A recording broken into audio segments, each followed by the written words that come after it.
Untreated Social Anxiety, 3 Strategies for Dealing with Anxiety. Interview with Brian Sachetta. So, do you ever struggle with social anxiety? And a lot of people do. What do you do to come out of it? How can you still shine and perform at your best despite dealing with this internal structure? Would you like to learn? Then stay tuned. You are in the right place. Our guest, Brian, today is going to share some practical tips of how to deal with this anxiety, overcome social anxiety, and perform at your best. So let's just begin. Thank you for joining today. You are watching Happy and Healthy Mind, episode 106. Brian Chetta is the author and owner of Get Out of Your Head, a brand and a book series that seeks to help folks overcome anxiety and depression. By trade, Brian is a software developer, but then he combines his experience in the tech world with the previous mental health battles to draw parallels between computer systems and the human mind, and then shares these practical strategies for evading their own psychological demons. He writes, he podcasts, he blogs, and coaches young adults struggling with anxiety and depression. And I'm your host, Dr. Rozina Lakhani. I help compassionate high achievers achieve more, earn more, and make the impact they're meant to make without burnout and without losing their health or career. I'm an executive coach, corporate speaker, and an integrative psychiatrist. I believe that your mind is the software that runs the hardware of your brain and your body. Therefore, I share practical tips for your mental fitness here.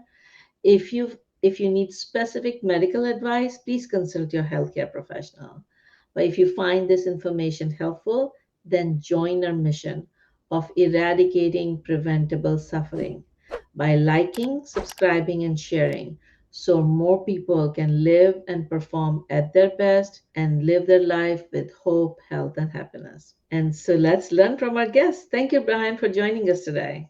Thanks, Dr. Rozina. Great to be here. I love the same sort of metaphor with the software that you gave there. I think we're going to have some good overlap and some fun here. Wonderful, wonderful. Yeah, so tell me, how did this topic become important in your life? Yeah, for sure. It really is just sort of a product of personal history, right? So dealt with anxiety for a long time. I would say, about 10 years before I really started to say to myself, like, hey, I've made some progress. I've learned some things. What can I do with that information? And I don't want to, jump in too far because I know we'll get there eventually. But it was really in high school, in college, dealing with social anxiety, dealing with kind of just being in my head all the time, right? And not knowing what those things were. The journey that I've been on, and then also the work that I do with my brand is a product of all of that suffering, right? Anybody who's listening who's been through anxiety knows that it stinks. And I went through some of that and eventually said to myself, like, it became such a passion project for me because it was like, it's not one of those things where you kind of tinker nights and weekends, or it's like, oh, I dabbled in that, I dabbled in this, whatever. It's like, this is who I am. And if I want to sort of thrive, I guess I need to share that with the world, so to speak. Wonderful, wonderful. So we'd love to learn some of those techniques. But before we jump into those techniques, tell me, how did the life change after you applied these techniques in your life? Yeah, absolutely. I would say, so here's what I want to say, right? Is in general, I am a much less anxious, much less depressed person overall. I don't want to give the impression that to listeners that it's like, hey, you take this one step, you take this one pill, whatever it is, this silver bullet, anxiety and depression are gone forever. I think we all know, or a lot of us know, that negative emotions are part of the human condition, right? But the important thing is, like, can you give yourself the tools or equip yourself with those tools to then be able to find yourself in new difficult situations and say, I'm going to apply these strategies, tactics, whatever they are, and mitigate some of those negative feelings so that, we know that life is going to throw tough things our way. But what do we do with them, right? And can we get ourselves to a point where they don't bring us down every day, every hour, that sort of thing? So for me, it's really like, I still have anxiety from time to time. I'm human. I still have depressive thoughts or whatever every once in a while, but they don't come up nearly as often. And when they do, I feel as though I have the tools to help myself through them. So that's kind of that is where the journey has brought me. And it's really provided a lot of relief. So that's something that I definitely pride myself in. Wonderful. So my next book that I'm working on, I'm calling it Dodging Depression and Anxiety, because it's kind of a dance that you play, right? You want to win that game as much as possible. And sometimes you're going to lose it, but at least you would be able to have fun in life while doing that. Yeah. So it seems And like you have been dodging the depression and anxiety. definitely. And I think, what sort of what you just said leads me to think, right? It's like we sort of say to ourselves, we look at the movie stars and the pop stars and the rich and the famous people, whatever. There's no such thing as like getting something for nothing, right? It's like if we want to go live the lives that we want to live, it probably means we need to grow into, more knowledgeable, more educated, I don't know, more people who understand their emotions a little bit better. And as we grow into those different situations, we take on new tasks, right? So it's like, it's not that anxiety and depression will never greet us again, that we'll never have to deal with it. It's more as we continue growing, and we are continually, as you said, dancing with anxiety and depression. Do we have the tools required to help us get through those situations? Wonderful, wonderful. Yeah, so we'd love to learn some of these tools. So please share what can somebody do if they're going through social anxiety. Definitely. So I And think what before is we jump into, why don't we define what is social anxiety? There you go. Yep. So I was gonna say, let's define it, and then we can talk about sort of brass tacks, right? Yeah. So if you think about social anxiety and anxiety, let's start with the more broad term, right? So anxiety, I like to say, is future oriented fear. Fear is more like I am standing in front of a lion right now, and I am terrified because I don't know what's going to happen. Anxiety is more of I'm thinking about being in front of a lion 2 weeks from now, a month from now, whatever it may be. So that's anxiety. Then we say, what is social anxiety? It is that future oriented fear that surrounds our relationships, social interactions, things like that, right? So a lot of folks, if you talk to them about social anxiety, like what are the subjects that make them anxious in a social setting? It is giving a presentation or a public speech, going on a date, having a job interview, going to a party, like thinking about making small talk with people and mingling with them and whatnot. And if you think about sort of where anxiety comes from, and even a little bit more about the definition, right? It's like, why do we get afraid of things, right? It's sort of we are afraid of either losing something that we have or missing out on something that is important to us, right? So then if we sort of apply all of that knowledge to social anxiety, if we boil it down, we basically say, why do we get scared in these situations? It's because we care, right? If I'm going to a party, there's there's a person in the room that I want to impress, right? A female or something like that. The sort of warning system in my brain is saying that party is in 2 weeks. You have to make a good impression. Like if she doesn't like you, then you're not going to feel good. What if you mess up? You start thinking about all these negative possibilities. So we could apply that thinking across all those different domains. But the long and short of it is there are things that are on our calendars or that we're thinking about that we hold important to us, and we are afraid of, again, either making a mistake, losing out on something, missing out on something. That is sort of the fundamental basis of social anxiety, right? It's like, I think if we also step back to evolutionary psychology a little bit, if you think about how we have almost like, the human species has evolved over time, we used to live in really small, like hunter-gatherer tribes, right?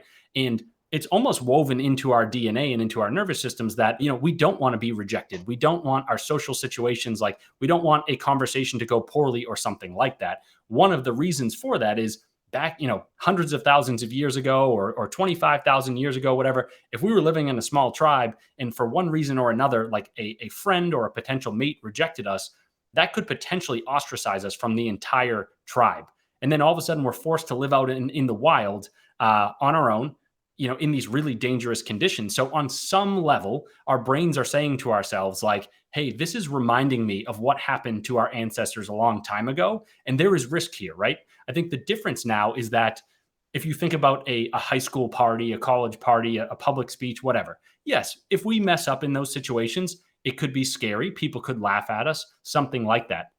but it's much different than, say, being isolated from all of society, being rejected from all of society. So sometimes with the social anxiety, we sort of have to remember those comparisons and bring ourselves that awareness and calm and be like, okay, I am scared and I don't want certain things to happen, but if they did happen, I think I would survive, right? It might be painful, but I would definitely survive.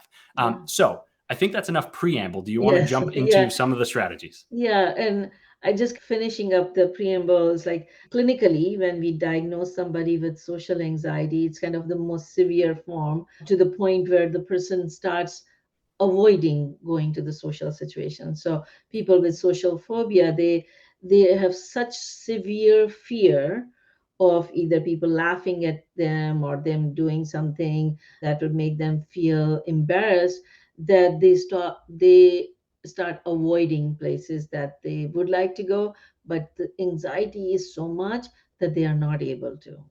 They're not able to communicate. Or I had one patient who was a teacher, a professor, and he would get in front of the class and he would sweat so much and he would make his fists so tight. He could not focus on what he's saying because his mind would play that everybody is saying bad things about him, and they're saying that he's stupid, or he doesn't know anything or whatever. So all the negative thoughts would go through his mind so much that was very, very hard for him to do his job. So there is a social anxiety is very, very common, but then there's degrees of the anxiety, and some people may have like mild anxiety that they are able to overcome, and some people have more severe form of anxiety that they need additional help. So let's talk about what are the some self-help things that people can do, at least in the milder form of anxiety or moderate form of social anxiety.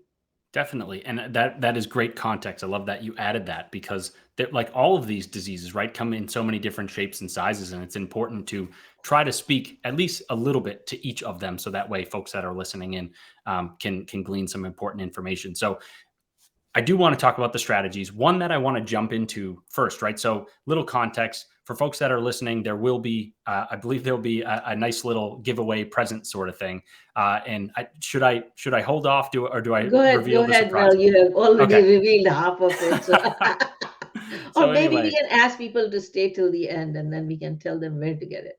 yes, let's do that. So, I wrote a book in I released it in 2018. It's called Get Out of Your Head, a toolkit for living with and overcoming anxiety. In the first half of that book, I focus on answering this question, which is how once we are already fearful, how can we, approach that fear in a way that allows us to walk it back? In these acutely anxious scenarios, how do we mitigate those negative feelings that we are experiencing?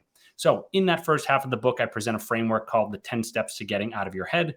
Um, we're going to give you, folks that are listening, we're going to make a nice little printout of those 10 steps and then present that as the gift for listening and for the show. Kind of have to give that context. Otherwise, it might come off as sort of random what I start to say, right? So if I go into some of these steps to apply them to social anxiety, step 8 right now, I'm working on a little bit of an edit of the first book, just sort of cleaning things up. So right now, step 8 is called get back to the present moment. In the future, that might be step 7, or soon it might be step 7, but one way or another, right? So here's what I want to say about getting back to the present moment, right?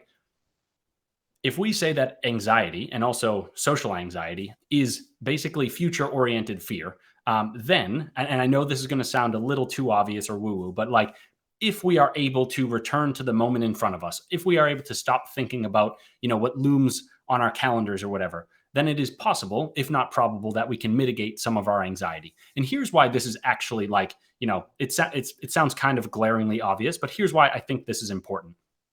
Is sometimes, let's say again, we have a social outing that's 2 weeks away on the calendar, and all of a sudden we're sitting on our couches, we're thinking about that event. We're like, what am I going to say to people? What if that person doesn't like me? I'm shaking hands. Oh, geez, whatever. I'm sweating. We're thinking about all these different things in an attempt to mitigate our anxiety when really all we're doing is basically worrying or ruminating. We're kind of turning these thoughts over and over again.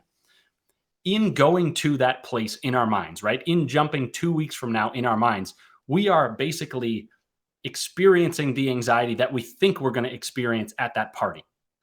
But we don't need to experience that exact anxiety right now. And this is one of the things that's kind of crazy.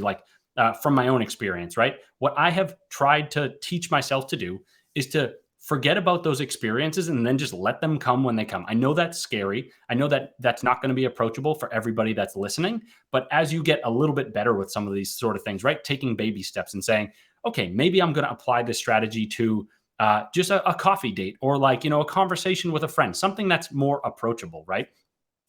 If we apply this strategy and say, I'm going to do my best to stay present, right? I'm going to think about what I'm doing right now. I'm going to throw myself into a work related task. I'm going to read a book, whatever it is.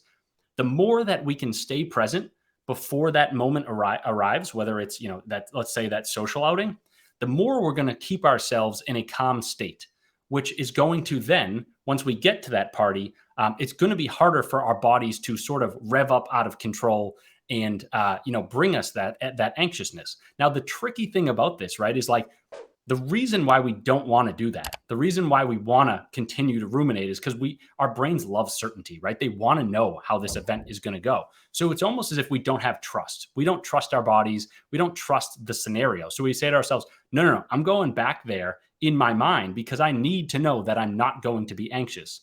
And in doing that, it's almost this paradox, like, counterintuitively, we are creating more anxiety and we are making it more likely that by the time we actually get to that event, we will be horribly anxious. So to sum up, getting back into the present moment, right? What does it mean? Go for a walk, listen to your favorite song, find ways to stop thinking about that very subject that scares you, whether it's a social outing, a first date or something like that. I use a mantra that I teach my patients when they are worrying about, like, I call it nagging of what if this happened, what if that happened. So the three parts to that mantra. And first one is, I choose not to suffer before suffering.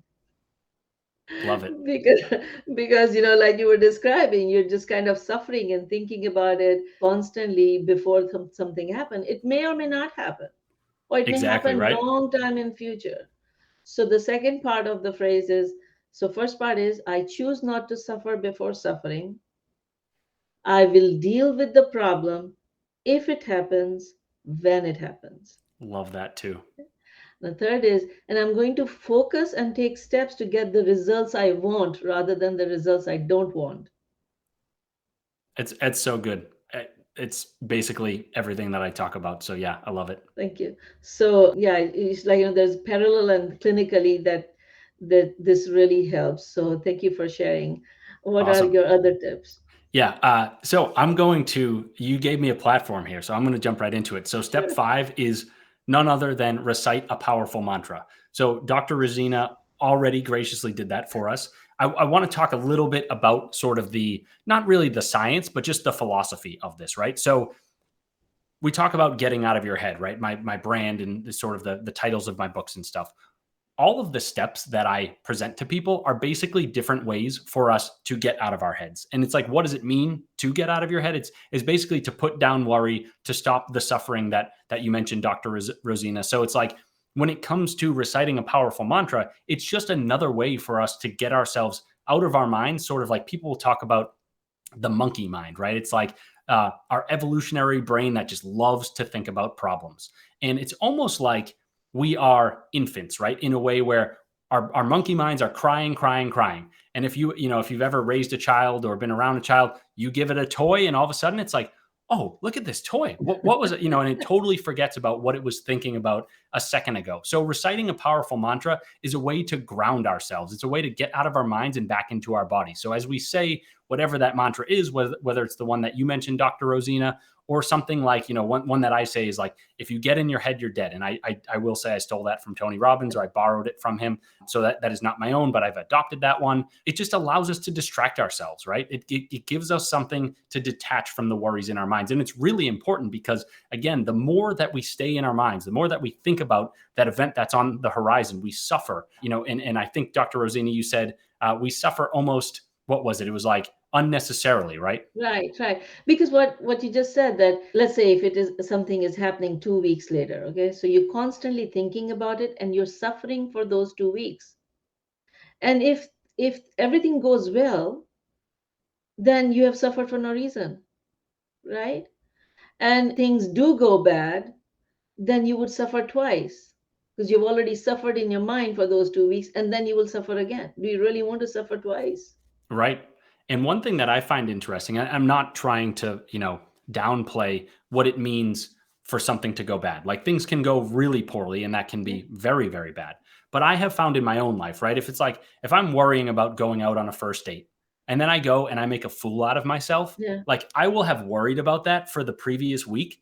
And on the other side of that, I'm like, oh, okay, like my life goes on. You know what I yeah. mean? Like, yeah, it stinks. I wish it didn't happen, but like, I'm not going to sit here like in my despair and just wallow in it, right? It's like on the other side of whatever it means to go bad, like I think we have to bring that word trust into the equation and say we trust ourselves. We are going to course correct no matter what happens. Now, obviously, I would say no matter what means 99% of the time, right? Sometimes truly awful things happen, but I'm talking about more the day-to-day manageable things that if they were to cross our paths, we would figure out how to deal with them.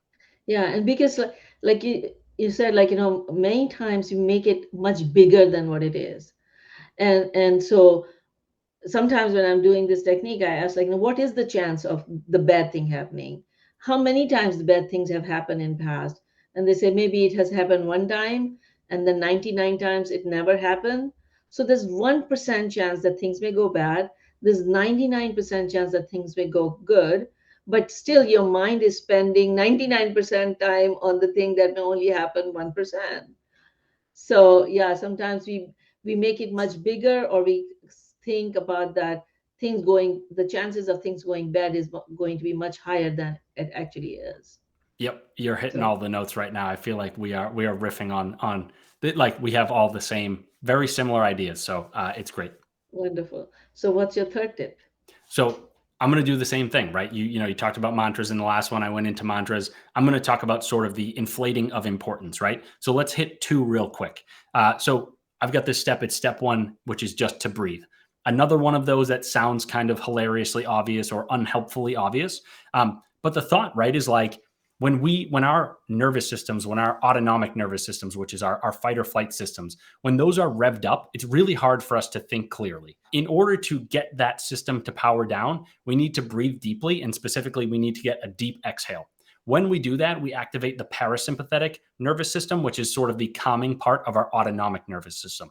Once we calm down a little bit, like our entire body will be, down a level. And not only it's like, will not only be able to think a little bit more clearly, access a little bit more logic, but it's almost the internal mechanisms that are like firing and making us feel crazy, like they'll be shut off a little bit, and so we won't feel the need to think the scary thoughts as much, that sort of thing. So as I say, step one, breathe. I think we know that one a little bit. Let's go into step two, which was the one that you made me think of, that I said it was awesome because we're kind of on the same page here. Is so step two is determine the true importance of what's making you anxious. And the reason why I had to say step one first is, if you are really revved up, if you are really worried and overthinking things right now, if you're in that fight or flight state, it's going to be hard for you to say to yourself, like somewhat slowly, methodically, calmly, like, oh, Dr. Rozina is right. I've been in this situation 100 times before, and only one time has it gone poorly. So there's a 1% chance that I go to this event and things end poorly. And even on that one time that I did go, I figured it out, right? If you're really worried, if you're really revved up, it's going to be hard to come to those calming conclusions. So I'm sort of, giving these two strategies as almost a package deal, right? So it's like, first we breathe, we get ourselves in a calm state, and then we say to ourselves, what is the true level of the importance of this issue? Am I blowing this out of proportion? Am I making it out to be a bigger deal than it is? If I actually go to this party and I mess up in some capacity, if I spill a beer on the ground, if I, stumble, slur my words, whatever, are people really going to laugh me out of the room? Probably not, right? And it's like, until we are calmed down, it's hard to access those calming sorts of reassuring thoughts. Great. Yeah. Yeah, there's so much parallel that, in the practice that we apply, and it helps people. So, like, deep breathing, becoming mindful, and questioning. My book, Stress to Joy, I use the formula called Mind CPR. So, the C is for calming down, and then P is for processing what is coming from outside that is not in your control, and what you are doing that is in your control. and then responding intentionally, doing what is in your control. So there's kind of, again, another parallel between your work and my work. That's But great. yeah, let's continue. What other tips do you have for us? Sure. I think we said we were going to cover 3. We've covered 4. Do we want to do more, or what do you think? Well, maybe we can just give one more bonus. I know we're kind of coming towards the end of time, but we may have a few minutes to do one more. Okay, that sounds good. I'm just going to pick this one off. It's step 10. Remember, this too shall pass. What happens when we get anxious, right, is like it consumes us. The subject over which we are afraid blinds us. And all of a sudden, again, going back to step 2, it feels as though it is the most important thing in the world. And don't get me wrong, sometimes there are situations that are really important to us. I'm not trying to downplay any of those things. I'm speaking to the 99% of cases in our lives where it's like, again, if something went wrong, we would figure it out, right? Remember, this too shall pass is sort of just this reminder to ourselves to say, even though this thing looked so important and so scary to me today, guess what? In 2 weeks, one way or another, I will be on the other side of that event. Maybe it goes poorly, maybe it doesn't. But all this fear that I'm feeling that feels as if it will never go away, it'll be gone in 2 weeks, right? Again, as we said, there are different varieties of anxiety. And so, maybe as we're talking about social anxiety, I think the reason why these strategies apply is with social things, that anxiety tends to center around specific moments in time. Where it can be tricky to talk about this stuff is more, if we're talking about generalized anxiety disorder or something like that. Somebody may say, like, remember, this too shall pass. Like, dude, I wake up every day and I am anxious. So maybe that one doesn't apply in that scenario, but just trying to throw some ideas out there that might help the listener, right? And the sort of the approach that I give with my books, with my blog, is I want people to be able to create their own mental health toolkits. So I throw a lot of different ideas at folks in hopes that they will pick a few of those ideas off and be like, I like those 5, I like those 10, whatever.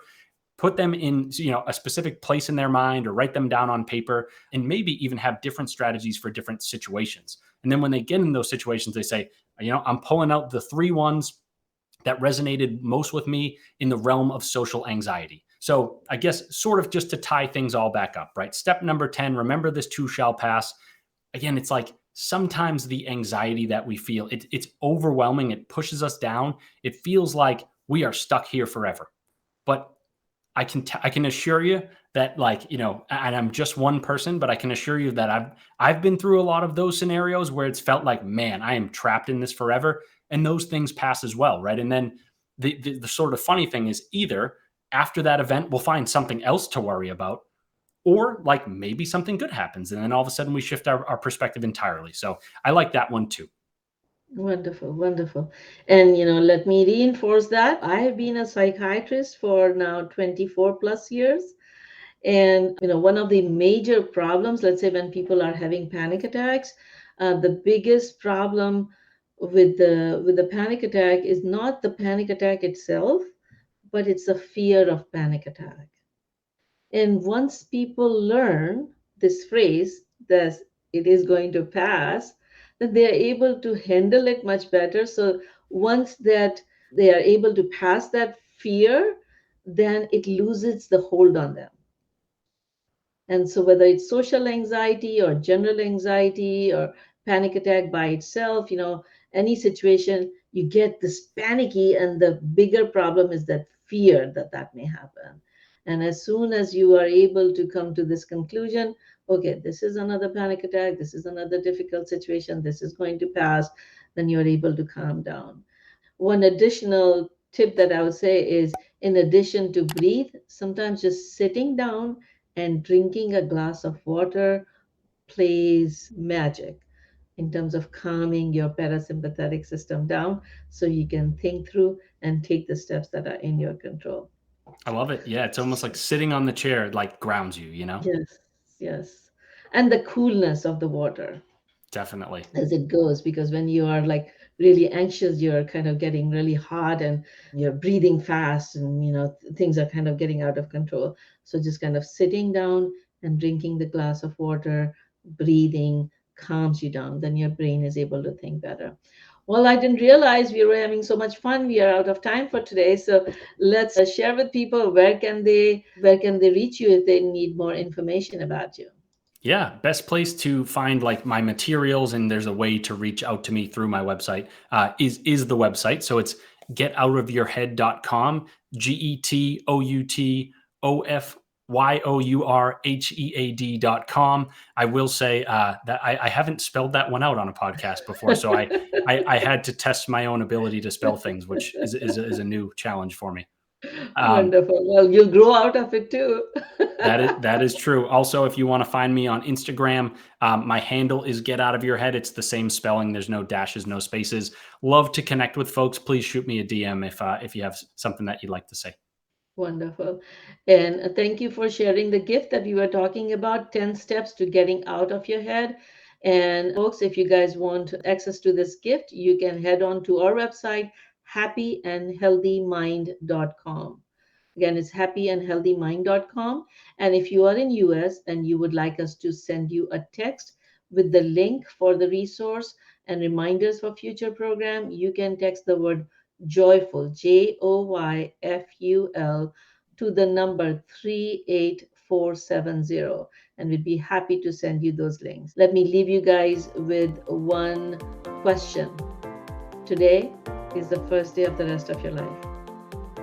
What do you choose today? Are you going to let your monkey mind, constantly thinking mind, ruminative mind, keep robbing you of all the opportunities that life may present to you? Or are you going to take one small step towards conquering and dodging this anxiety, this depression, so that you could live your best life and enjoy each moment? On that note, stay safe, happy, and healthy. Until next time, Dr. Rozina. Thank you, Brian, for joining me. Thanks for having me.